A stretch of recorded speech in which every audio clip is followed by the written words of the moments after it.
Khalid. Oh, nice. Welcome to Malibu, Villa Francesca. Or they were mainly. Why we don't go outside? It's Okay.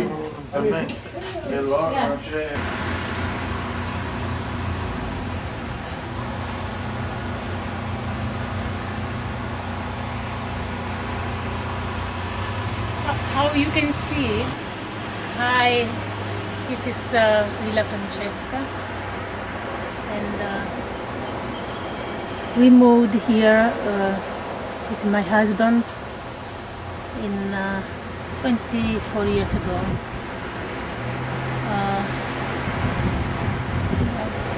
I can't say so many things because I am not good at that. Hello, this is Francesca Harrison. I was born in Italy. I live here in Malibu for 24 years now. So this is our home. In Italy, I was working in a movie industry. Excuse my English. I don't know if I have to have various now. But I can let you hang in also from the other. You see, when I say about the ocean, that from here you don't see the highway down below. You only see the green and the ocean. Today is not very clear because it's a little foggy. But I use this house also for special events. And I always, when I can, I look for the full moon because it's reflecting in the ocean, and it's very beautiful that way.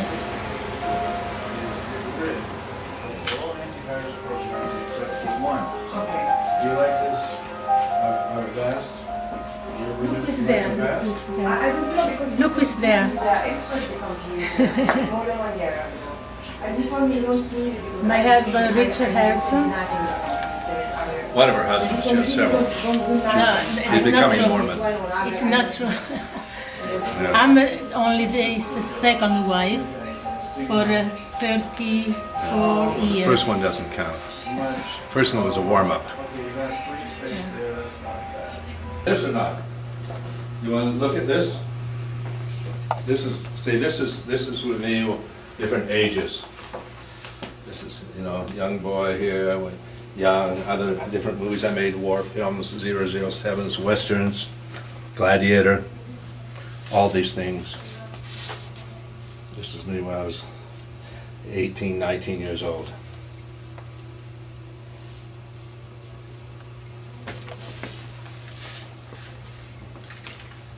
Abbiamo fatto il caffè, tu se ne volevano.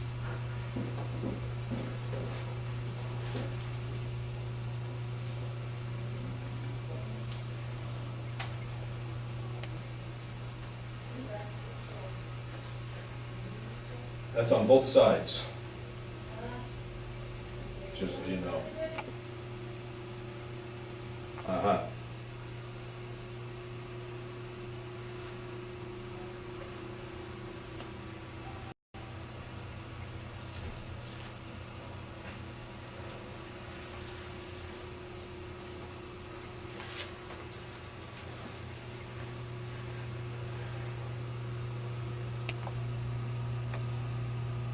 Hello, my name is Richard Harrison. Welcome to my home here in Malibu. I've been asked to tell you a little bit about my acting career. Well, first of all, I was under contract to a couple of studios, 20th Century Fox and American International Pictures. During that time, I was offered to go to Italy for a 3-picture contract, and I jumped to the chance because I'd always wanted to go to Italy and Europe. So when I got there, I did the first film, which was Il Gladiatore Invincibile, and it did very well. And I didn't know I was going to stay for a long time, but I ended up staying basically for 20 years, not in Italy, but I had homes there in Spain, etc. And I traveled to 42 countries working in films. It was wonderful. It was the greatest education a person could ever ask for. And I loved. I loved the culture of Europe and all over. I mean, each country you always learn something.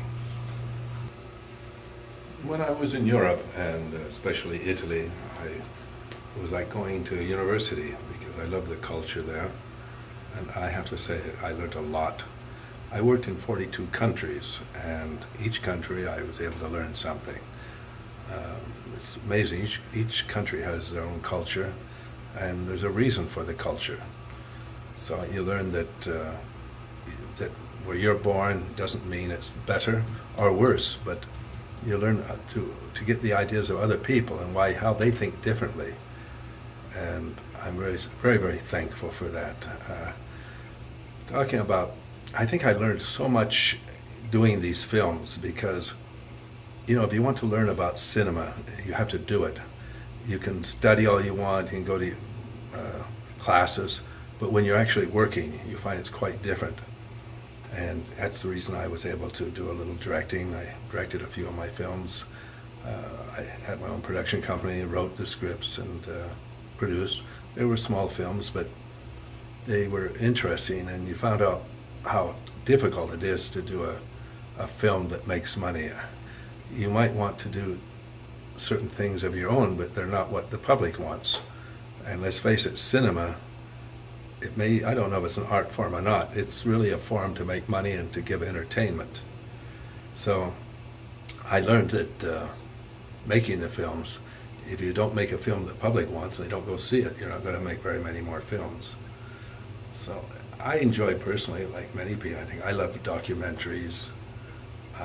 I love the old films. I love to see back in the 50s and that and 40s when you had the actors usually came from England and they spoke beautiful English and they dressed beautifully. And I think a lot of people still see these films and that's the idea they have of the United States.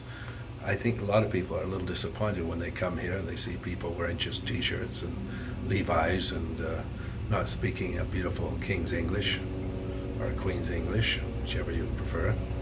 And life is so different now. And I know that, like I say, oh, it's not like it used to be, but I know the young people today will be saying the same thing.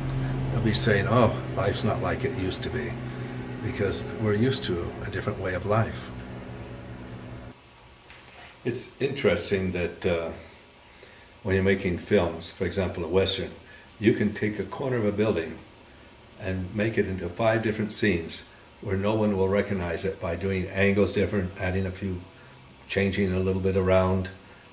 You don't need to do like the old studios when they would spend hundreds of thousands of dollars doing sets, maybe for just 1 or 2 scenes.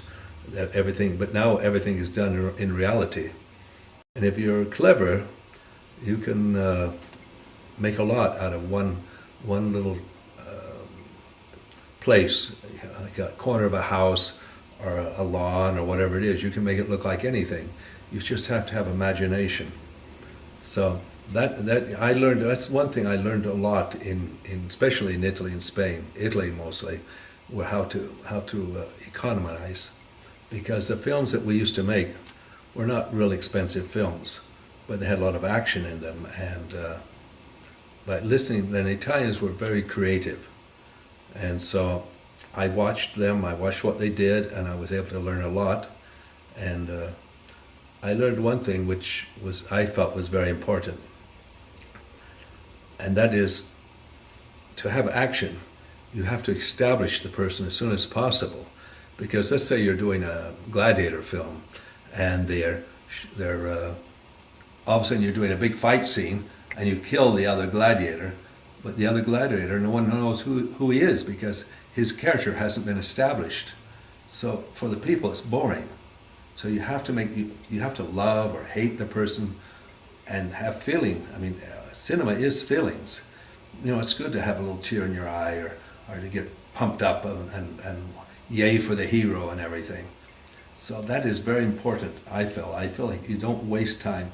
Sometimes even as great and important as music is and everything else is the story itself. It's building the character up. And of course that's usually having a good director because a good director will get a good script and choose the right actors. And I feel that the director is the most important person. I just enjoyed working in all these different countries and knowing the people and learning different attitudes, because even Italy and Spain, sometimes they have completely different ways of thinking or seeing something. Even though they seem so much alike, they're very different. I've worked all over South America and Africa, Far East, Middle East, and I learned it's a wonderful way to meet people and know them and to be more understanding. When I first went over to Italy, my first film was the Gladiatore Invincibile, Invincible Gladiator. It was interesting. It was a new subject. I'd never played gladiators before. So I had to learn to fight. You had to know how to fight like a gladiator. And you could get hurt very easily, so you had to know what you're doing. I'm left-handed. I'm left-handed, so it made it a little difficult because Europeans, very few people are left-handed because they're still taught to only use their right hand. So when I was doing fight scenes, sometimes it was hard for the other person. That includes westerns and everything else. There were no gun belts from the left side. Anyway, the gladiators, they were pretty real, and we got hurt a lot. I went many times to the hospital. But it was interesting, and we shot mostly gladiator films in Italy and Spain. Spain was the best backdrop. The horses were wonderful in Spain, and the stuntmen were excellent in Italy. From there, from the gladiator films, we went on to see the next thing. We had some war films, I think, then too. Second World War and things like that, and that was interesting. Did a couple of pirate films, all right. I enjoyed, believe it or not, doing the time of 007 type of films. Obviously, they all came after the James Bond. We didn't have the money that James Bond films had, so we had to invent things. A lot of fighting, and we shot in different places. Sometimes I did one like Duel in El Mundo, Duel in the World, where I went all around the whole world doing the films. I love to wear the regular modern dress, and I enjoyed doing the modern film. There again, people were hurt all the time. People were killed. I mean, almost in every genre of film I did, people were killed, lost their eyes, lost their life. And after that, let's see, what came after that? Well, mainly a lot of modern films. I think, what was the last genre we did? I think, the Western, obviously. The Western was the big thing for a while. At first, I was a little cautious about doing them because I'd been brought up with the American Western, and the Italian Western was quite different. It was people would shoot a gun 50 times without loading it, and it was kind of I don't know, you call it camp in a way, but the public loved it, and it was imagination. It was all more false, but that's what the audience wanted, and that's what you do. You make films for the audience. This is my office in here. Come on, follow me in. I'll show you a couple of things. This was a modern film I did called Colpo Maestro, and in Italian, each place it's a big bank robbery and all. Every country calls it a different name. I played two characters. I played an actor in that one and a bank president from England in the other one. And now over here, there's the first film that I wrote, directed, and produced called Jesse and Lester, two brothers in a place called Trinity. Those two are myself and the fellow who played my half-brother, Donald O'Brien, a very fine actor.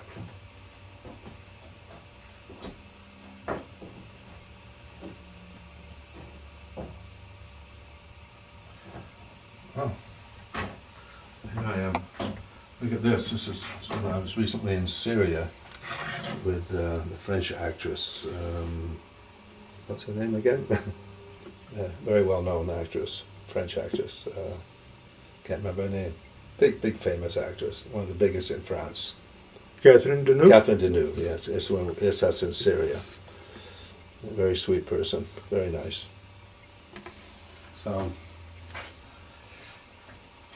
anyway, this is, I read my books and do my little things.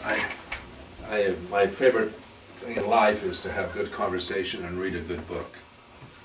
I love to read about history, about the brain, neurology. I like to read about the present. I love history. I like to read anything that will teach me something. I think life is, if nothing else, it's to learn from the beginning to the end. I think we should always try to learn more and more and have an understanding of people, including ourselves. I think it's not easy to even understand ourselves, let alone other people. But I don't go to films too much anymore, unfortunately, because I'm not too much for violence. I think what they've done, I loved the studios because they kept the mystery in the actors. Nowadays the actors are always on these shows. I don't go to the movies hardly ever. I've lost the taste for them, really. One thing I think they make a mistake is they're always showing actors outside of their role. And when they had their studios, you saw the actors in films, and anything else was kind of staged, so you never saw the actors out of character. Now you see them, they might be playing some elegant 007, let's say. Then you see them in person, they might look like bums. In fact, I think some of the actors do. And I think it takes away. I think that you lose the mystery. I think the imagination is so important. I loved radio, and I still do. I remember all the voices and all the wonderful voices. And I miss that because I think the imagination is so important. I found it very interesting that many people didn't understand that, let's say, American film, a Gladiator or a 007 would cost millions and millions of dollars, and some of the films we did overseas would cost very little money. But for them, it didn't matter. They said, well, I like this film better, and it cost $50 million. Maybe a film we did cost $300,000. But maybe they took 6 months to shoot, maybe we took 4 weeks to shoot. Because certain films, whether you took more money or more time, spent a little more money, it didn't matter. They'd make the same amount of money. So you had to calculate all that, and the locations and that. It was interesting that I remember one time in the Philippines, I went over there and I did some cheap films, action films, and the producer asked me, he said, Richard, how about the next film we get you a partner to work with? And I said, okay, fine with me. He said, what do you think of Paul Newman? I said, I beg your pardon? Paul Newman, what do you think of him being in your next film? Because in the Philippines, my film or a Paul Newman film made the same money. They didn't realize that Paul Newman was a superstar. And I said, well, his living expenses are probably as much as your whole film costs. He didn't believe me. Because for him, I mean, he knew his market. He didn't know the world market. And he didn't know, for example, so many people think, oh, I can make a film for $1 million. Well, that doesn't mean anything nowadays. Because for the studios, they have to spend maybe $20 or $30 million to market a big film. And if it's a little film, why would they want to waste money to market a little film? United States made film to make money. Very seldom do they make art films, because art films don't make money. You take people like Henry Fonda, for example. He produced one film called 12 Angry Men, a fantastic film. Didn't make any money. It's the last film he ever produced. Wonderful film. Usually people, just the good films don't make money. And I was amazed that some of the films we made over in Europe and in different places, that they did very well box office wise, because they entertained. And when people, it seems that when people go to cinema, they want to really escape. They don't want to think, and they don't want to learn. So I realized that cinema is not to learn. Documentaries are to learn. Books are to learn. But not cinema. Cinema is a purely entertainment for the people to come to. So I do enjoy on television. I do think television will get more and more big, and I don't think cinema will, my own opinion.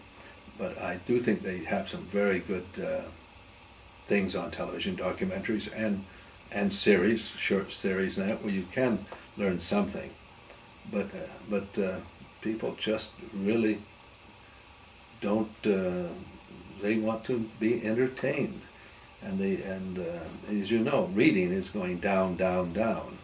Of course, I think reading is the greatest. I'd rather read than anything else, except have good conversation. I think people get together and have a good conversation. It's wonderful. So I'd say I really don't go to the cinema anymore, but I always find something good to see on television, and I turn on, I tape it, and when I'm in the mood, I'll look at it. Usually they're old films, and some very good documentaries and some very good short series they do.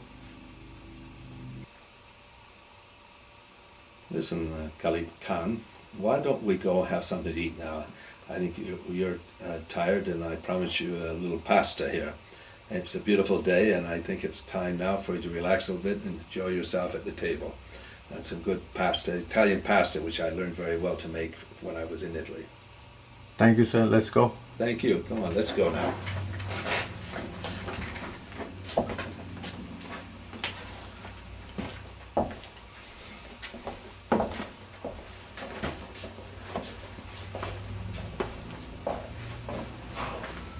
So, what do you want to do then? Oh, I don't know, you had the camera on. Okay, it's dark here.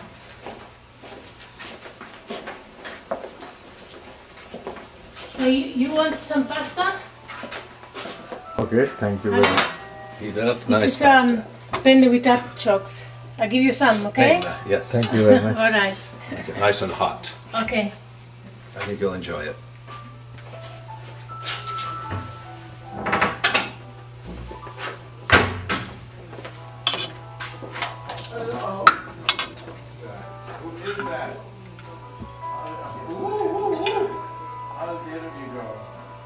Okay. No, that's enough. That's more than enough for me. I Okay, can't eat. yeah, but we already have this, so this. Okay, you want to sit in a dining room? Okay. Just a spoon. Yes, I have.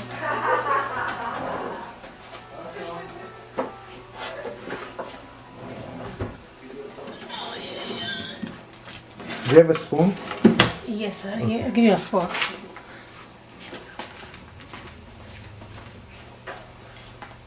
All right. Give me a spoon also. Yes.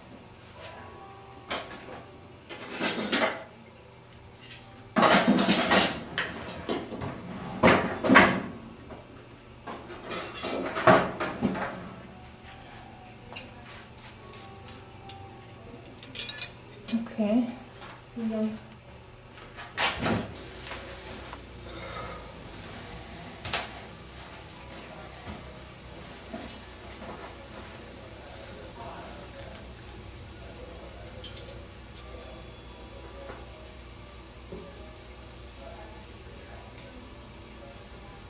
Do you have a small spoon?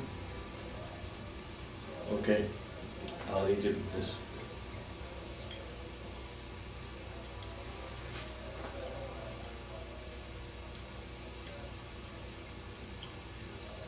Very good.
card is one of those people you start worrying about and you can't stop thinking about its condition and its problems. I know. And you know that you can do nothing. You can do nothing, and it really can't. He's getting worse and worse. And you know, the thing is, he can be so bad. I said, you would go to other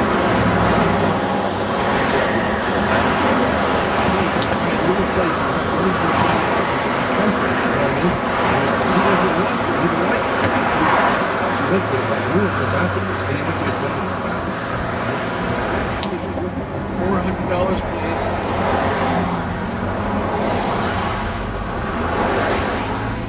Look at 6. Yeah, right.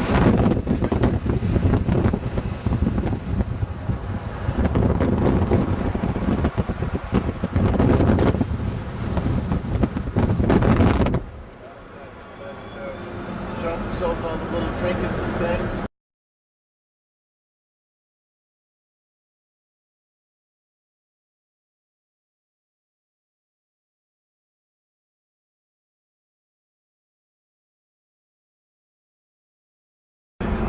Oh, it's right. It's right there on the other side, right there.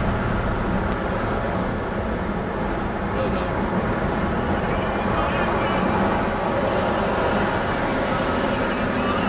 By the time we get there, the guests will be gone.